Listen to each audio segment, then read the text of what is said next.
Okay, so day 3 in Boracay started super early, like 5 a.m. early. I was determined to hit the beach before the sun even thought about rising. Who needs sleep when you have a breakfast buffet at calling your name? After breakfast, we were ready for the grand land tour.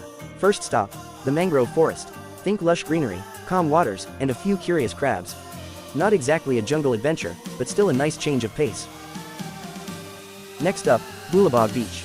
This is where Benigno got his hair braided by 2 local artists. The only downside: there were so many people trying to get the perfect photo op on the iconic tree that I felt like I was in a human traffic jam.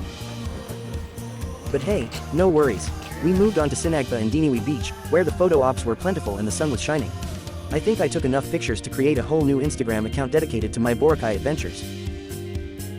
After that, we hit up Key Hole and New Coast Beach.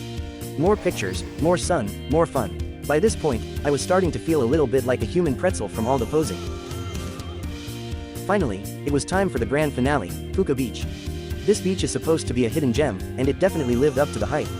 The sand was soft, the water was crystal clear, and the vibe was pure relaxation. I even managed to squeeze in a 20-minute swim before my body decided it was time for a nap. Speaking of naps, we were so tired after the land tour that we barely took any pictures at Puka Beach.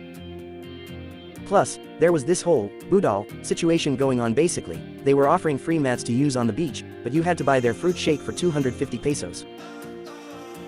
I mean, come on, is it really necessary to charge for a free mat?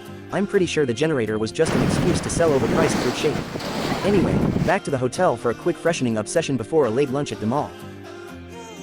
We opted for Andoke's chicken. Let's just say it was a feast for the senses and the stomach. After lunch, it was back to the hotel for another freshening up session.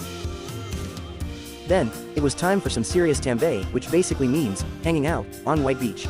I spent the evening watching the sunset, soaking up the beach vibes, and just enjoying the moment.